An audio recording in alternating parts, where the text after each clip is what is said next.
on YouTube.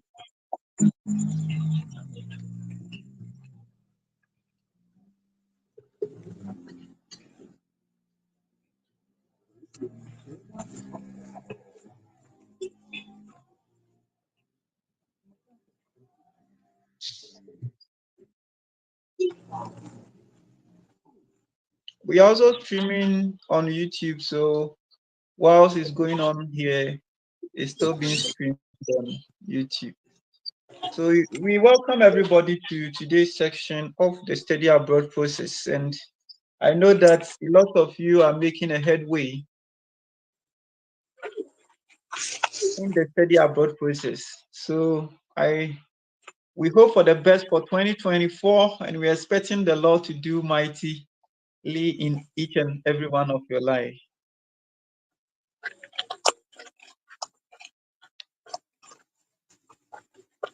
So, as we said, today we are looking at pursuing your higher education in the United States, the process involved. That is what we are looking at today. So, there are several processes involved when you want to study in the US. So, the number one thing is the application process. The first thing is the application process. So, I know most of you have actually applied, and so you are awaiting for the admission, and it's a good thing to do as of now, because as of now a lot of the schools are actually closing their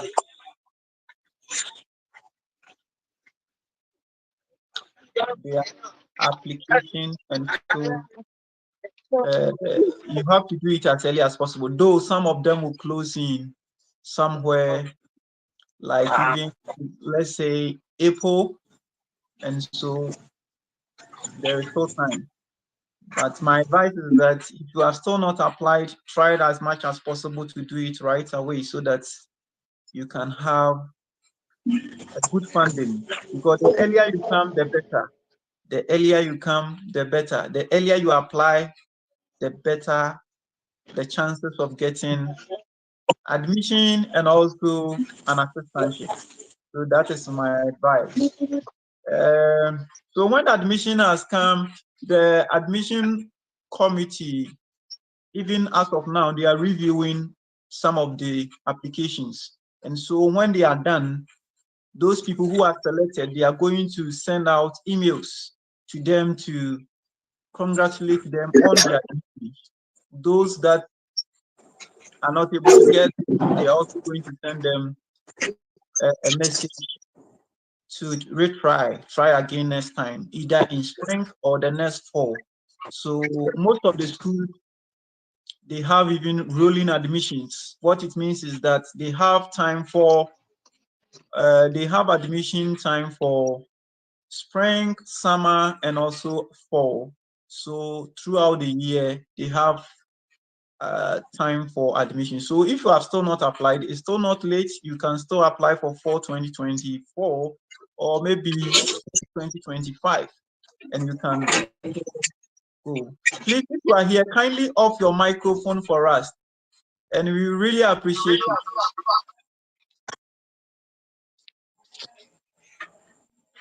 So as we continue, after admission, after the school has sent you a congratulatory message that now you have admission, so what next? You request for your I-20.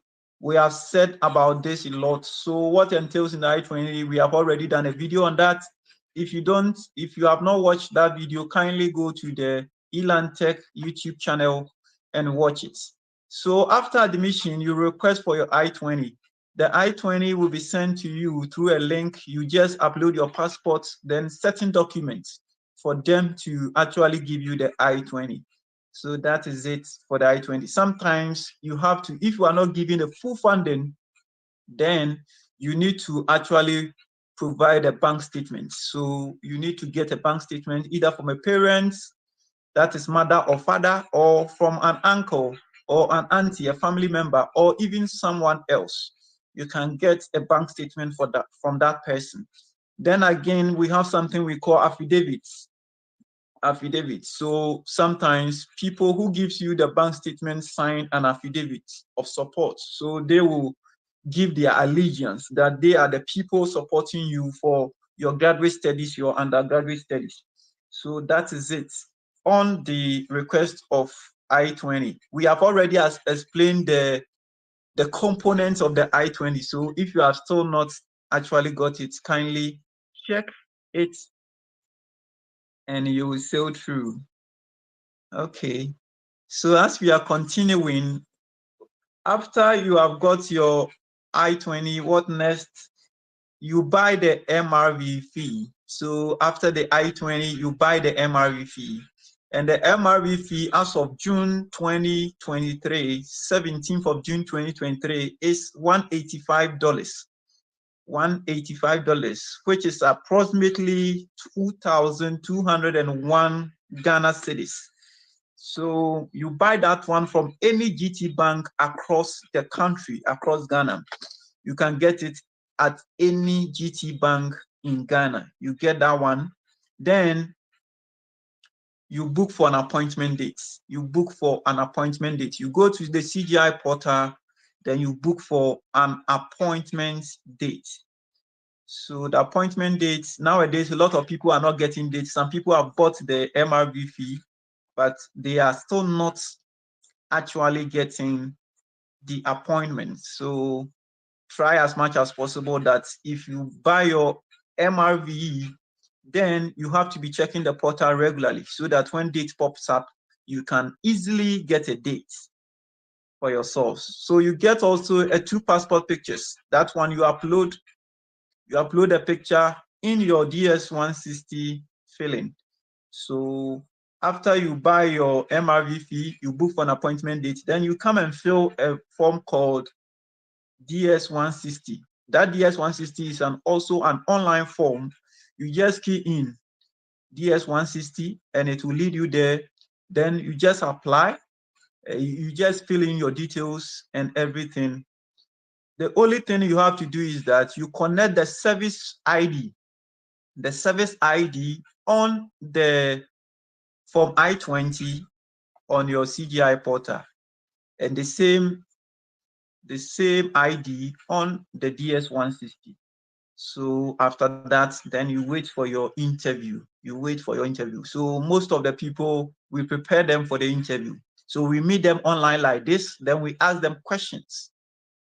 We ask them the likely asked questions. So we'll ask you several questions for you to prepare so that when you get to the interview, you don't fumble there. And we have several people that we have guided on the path for them to get their visa. So don't fear about that. The only thing you need to get now is admission and funding. That is the only appropriate thing that is needed now. If you get those two things, it is easy for you to travel to the United States. The rest is just a play for you to get to the United States. So I advise that pray through so that you get your admission plus funding.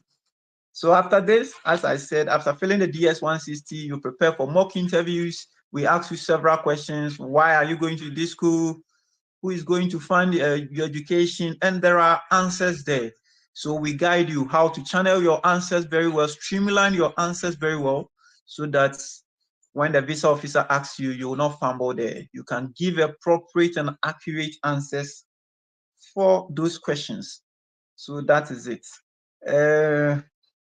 Then during the interview, to make sure that you present all the documents. You make sure that you present all the documents that are needed. I think we have pinned some of the documents which will be needed at the interview section. And so that is it for now. I will allow time for questions. If you have any question, you can ask. If you have any question, you can ask so that we continue.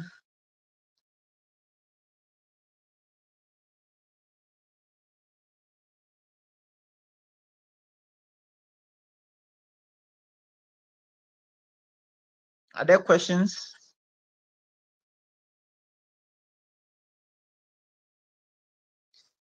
You also reminded that we are on YouTube. We are also streaming live. Whilst we are here, it is still being streamed live on YouTube.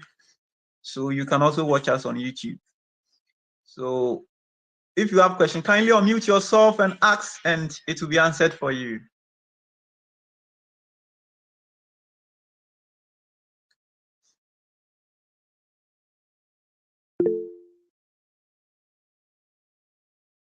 Okay, so Brother Desmond, you can ask your question.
Hello, so I'm still waiting. If you have a question, kindly ask your question.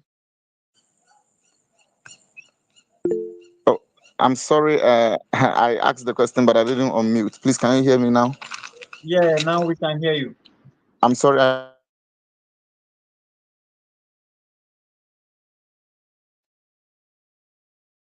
Please, I'd like you to elaborate us, especially those of us who are fresh to this whole journey. US admits 2 times a year into their universities, spring and fall. That is most universities. Now, for spring 2024, is currently happening, and I've spoken with somebody who got admission for spring 2024, and his university starts lectures 16th of January. So I don't know whether it is still advisable for those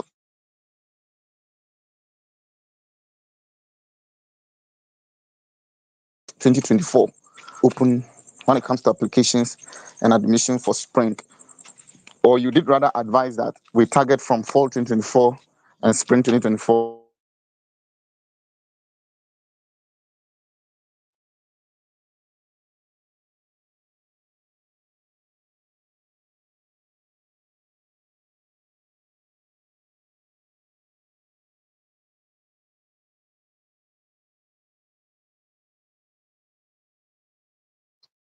Hello. Yeah, I can hear Hello. you. Yeah, I think your question is not clear. If you can come again, I would really appreciate that.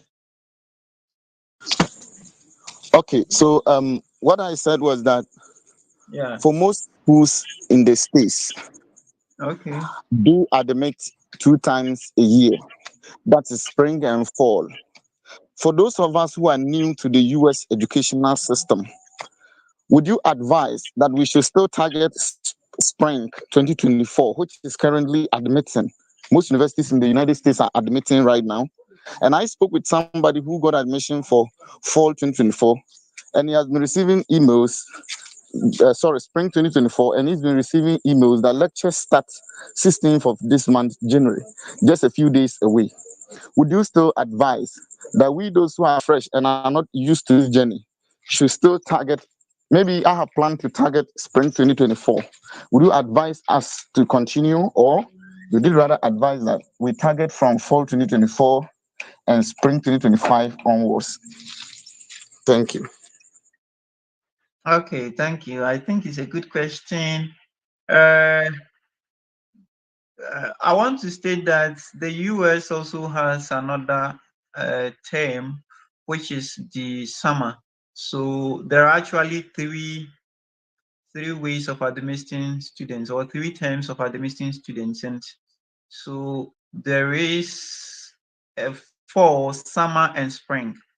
But based on your question, if somebody has actually wants to apply as of now, today is what, 6th, right, of January, and classes start, I think we are starting classes on the 10th of January this month. And so it will be too late, because when is the admission coming? When are you going to provide the bank statement? When are you going to book for appointments? And when are you coming to travel? And when it all happens like that, even the plane ticket, everything will be increased. So my advice for those of you here, and possibly anyone that will hear this this broadcast later, is that it's advisable to start early, and you extend the time so that you have time to prepare very well and go and come to the United States. If you do things sharply, things will also happen sharply. So, like, I don't know, because the international students, they actually give them that long time for them to prepare. So mostly they release, if you have applied for fall 2024, which classes start in August, you will actually be given the admission in February, March, April, so that you have time for the visa. You prepare for the visa and all that, anything involved, you get it. But let's say today is 6, classes is maybe starting in 16th, and somebody has been given an admission just maybe tomorrow or something, or maybe let's say Monday, which is 8th. There will be a lot of pressure on the person. You get it. So I will advise people that maybe 6 months interval, 4 months interval, so that you yourself, you have time to prepare. It's not just like coming to the United States. There will be a lot of pressure in terms of academics, in terms of where to stay, in terms of this and all that. But if you have a lot of time, your mind and your body will get time to prepare, so that you meet all those things, those pressures that will mount up when academic starts. So that's my advice.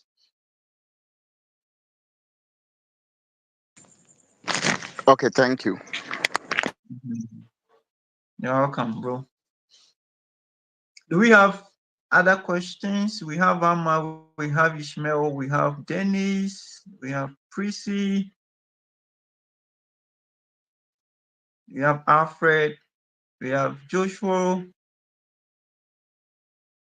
If you have any question, you are free to ask. All right. Please, this is Ishmael.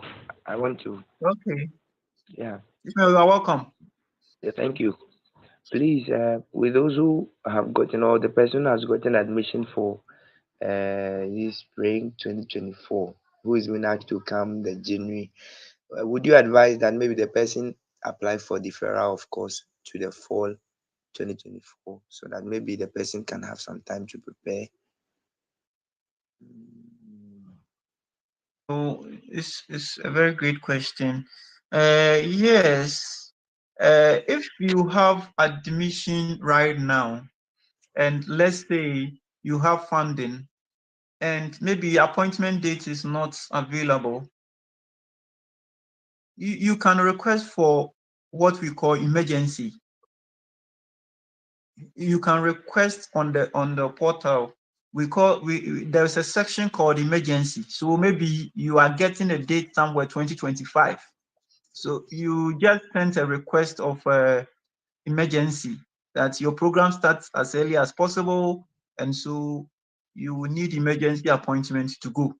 And it's reasonable. They will give it to you. They will schedule you to come as early as possible to go for the interview in an earlier date, so that you can come. But there is a situation where there is no funding. You are even struggling with bank statements. You are not getting bank statements and all that. That one, I would advise that you tell the school to defer your program for you to fall, so that maybe you have time to also apply to other schools where there is availability of funding, and you can easily go.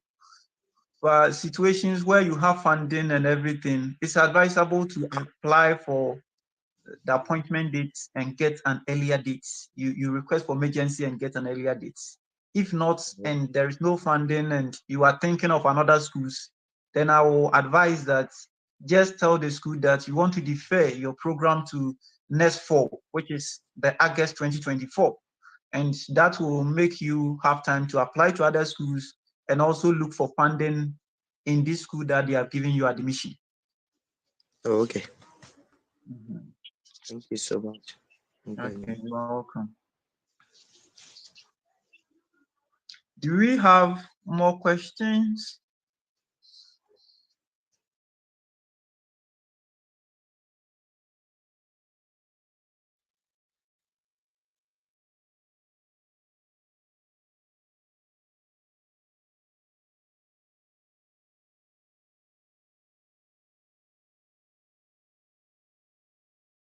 Do we have more questions? Okay, so I would say that let's continue. If you have applied for 2, don't relax, apply more. If you apply for 3, don't relax, apply more. At least 5 and above. Yeah, at least 5. At least 5. When we say 5, or at least 5, we mean that 5 and above. So apply for 5 schools, 6 schools, 7 schools, so that when one does not work, the other may work. When that one gives you funding, maybe the other didn't give you funding, you can make a good choice. Maybe all the 4 schools or 5 schools will give you admission and funding. Then you decide on which one is the best in terms of professional prospects, in terms of amenities, in terms of prestige, in terms of funding, in terms of the amount, the cost of living, and everything. So that is why you have to apply as many as possible. And I've also advised people that they shouldn't always apply for free schools. Yes, you shouldn't always apply for free schools. Try to pay some of the application fees, because most people actually look for only the free schools. And so the free school, because it is free application, lot of conjunction. There are a lot of people who are applying to that school, and so because of that, there is conjunction. You meet competition, and so if you are not able to penetrate, then the system will kick you out. So let's also consider that we pay for some of the application fees. Besides that, there are documents you have to actually present. And so there are several documents. We have pinned some of them. You have to take notice of them during those time of the application, or like going for the visa. So we said that you have to present your passports. You have to get a passport. You have to get a passport. So if you still don't have passport, make sure you get one before maybe August or July. Even when you are going for your this thing, you have to present it. When you are going for your visa, you have to present it. So if you don't have, do it as early as possible. Then official transcripts. Official transcript presents your letters of recommendations to. Sometimes you have to present that one, but it's not all that necessary to present the letters of recommendation. But your service receipt, you have to present that one. Your DS-160 confirmation page, you have to present that one. Yeah, then your CGI portal confirmation page, that is the appointment confirmation page. You have to also present that. Your CVs, your statement of purpose, your admission letter, then also your funding letter or the bank statement that you are presenting. You have to submit all those documents when you are going for your interview. Okay, are there questions?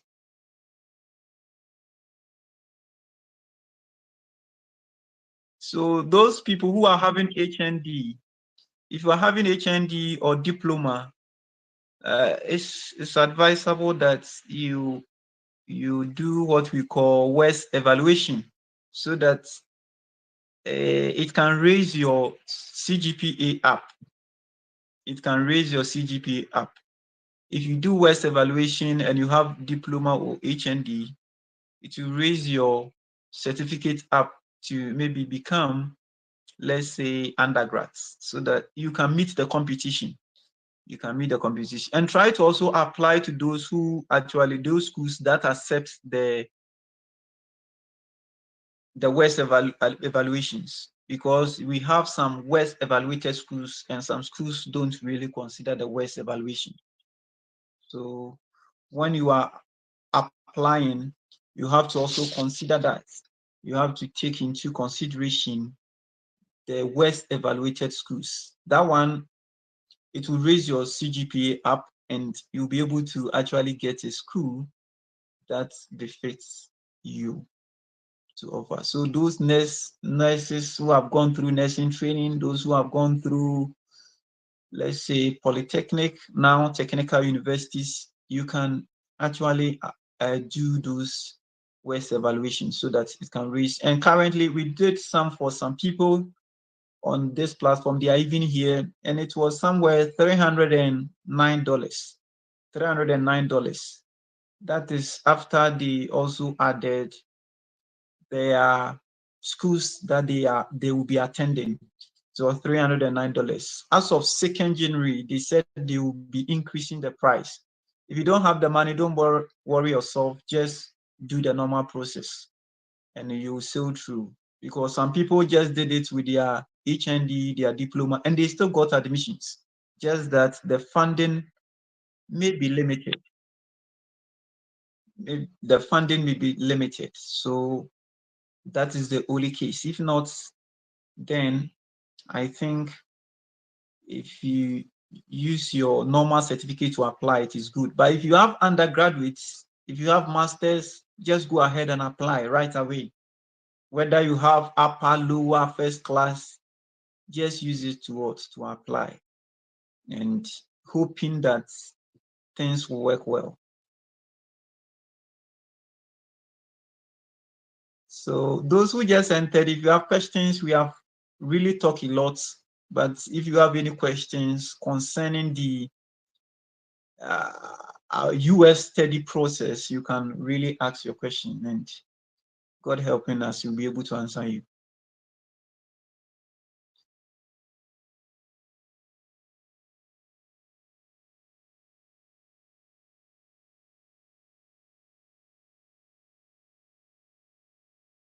Do we have questions? Those in Ghana? At the Epenados one. Do we have questions? Okay, bro, that's one. Okay, thank you very much once again. When it happened with a statement of purpose, those of us who are new, we want you to introduce us to a website that we can have samples of statement of purposes, and then have a look at them, how they are written. I mean, materials and all those. We want you to introduce us. We know about Elan Tech, those of us here already, but maybe the new people, maybe you should tell them something. I mean, that's just what I want to say. Okay, so that is fine. I will share the link of Elan Tech in the YouTube comment section. So when you go there, you can actually click on that and go directly to Elan Tech. Go and download maybe those code emails, maybe the statement of purpose, or maybe reference letters. Some of your lecturers will tell you that you have to write the reference letter, and then they will just edit it and send it to the school. So we have all those things available on the platform. You just go there, you download, then you just insert your details inside. The statement of purpose, for instance, you just edit it, craft it to suit your qualifications and the credentials that you have. So I think I will do that. I will either put it in the comment section or the other side so that you can click on that and straightly you go. So Elantech, it is just ELANNTECH. You just type elantech.com, it will come. Just even when you do it right now, it will come. You just go to view store, then you just check those things there and they are available for your consumption. We want to also update the platform, so we will put more of those things there. I think recently Radesmond showed me some of the materials, and we will try to upload them on the platform so that everybody can have an access to different categories of those statement of purpose, reference letters, and the code emails. So please, our YouTube page, to kindly let people subscribe to it. Let's grow it. Let's let it grow.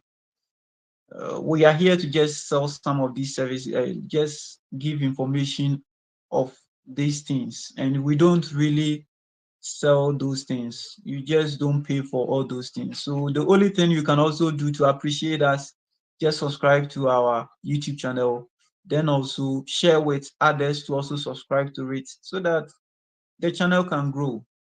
That is all that is needed from you. Apart from that, the rest will give you the information to succeed.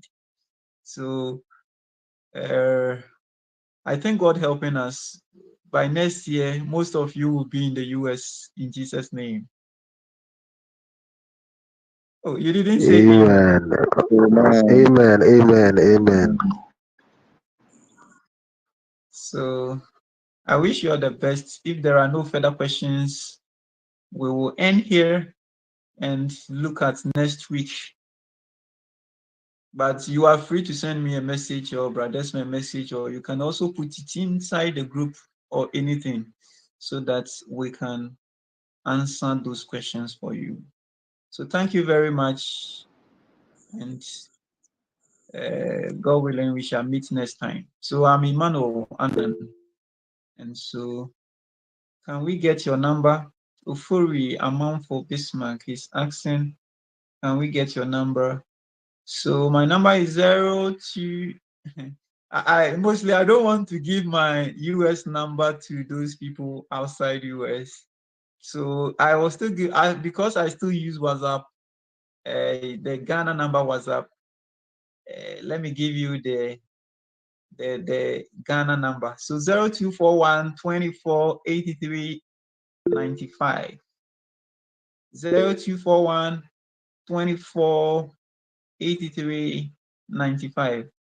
But this one, you have raised your hand again.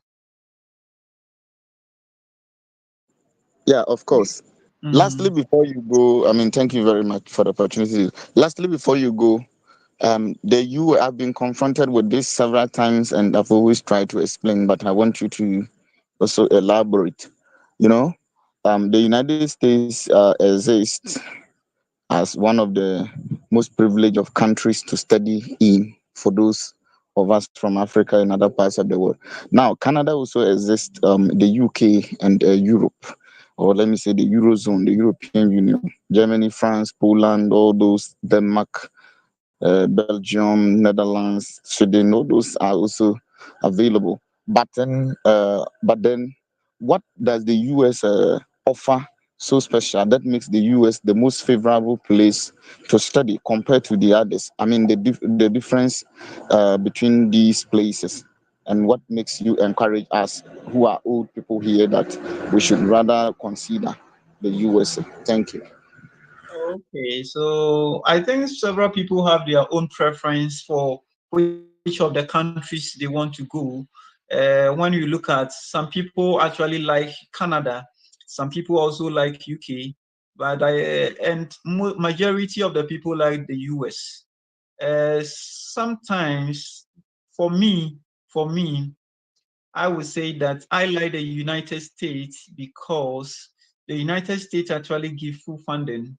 Besides that, they have a high quality education system.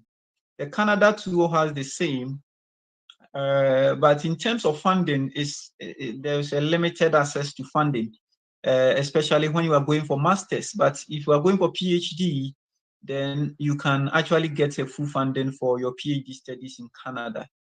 Besides that, the weather conditions too, people actually consider the weather conditions before choosing the states. The US, especially those states in the south, is less, let's say the temperature is better and the coldness is less.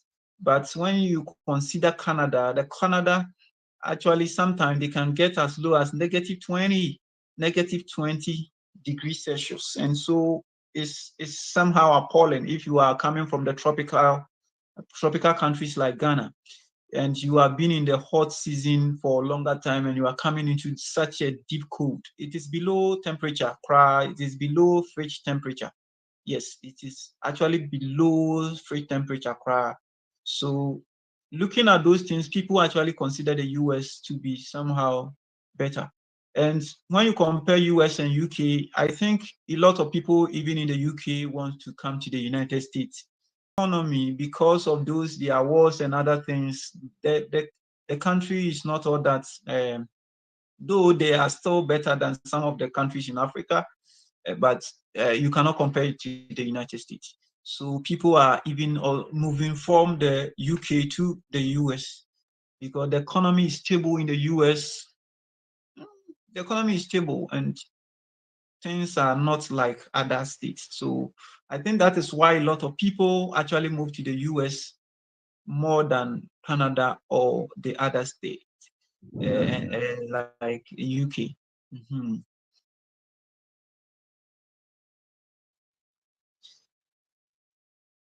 Are we okay on that?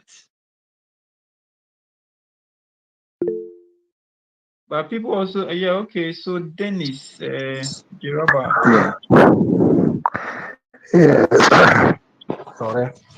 Please, can you tell us more about the life after your school in the USA compared to Canada? Canada, I heard that when you complete your school, we have something we call postgraduate work permit that will allow you to work in the country for at least 2 or 3 years before you leave the country. Is there something like that in the USA?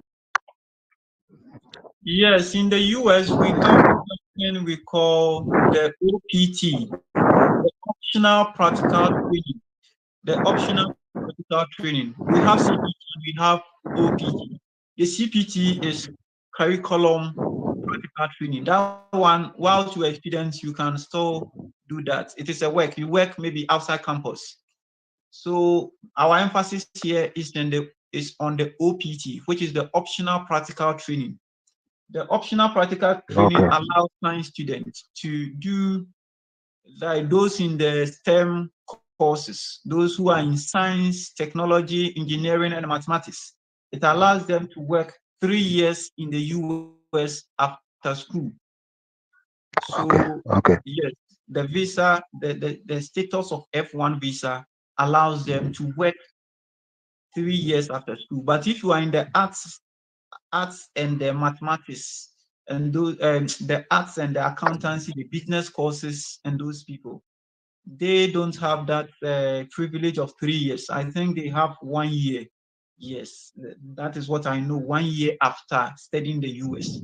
By the time you finish all those years, maybe when you are doing masters, you finish the masters 2 years, maybe you further do PhD and finish, you will have the mandate to apply for their green card. You have those qualifications to apply for their green card.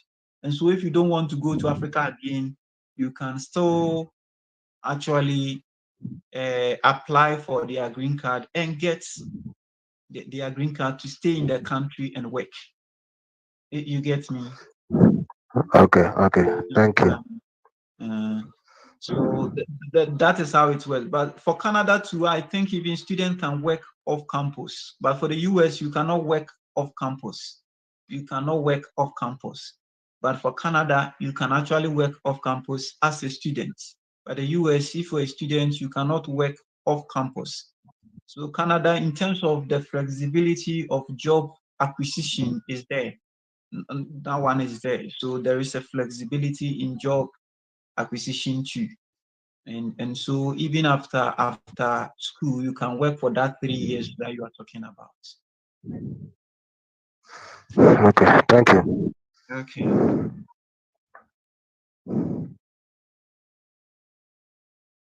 Okay, so if there are no further questions, thank you very much for your time, and we really appreciate. Let's get in touch. If you have any question, just put it in the group. Let's also let people subscribe to the page, the YouTube channel, and let's go forward. Thank you very much. Thank you for your time. Okay.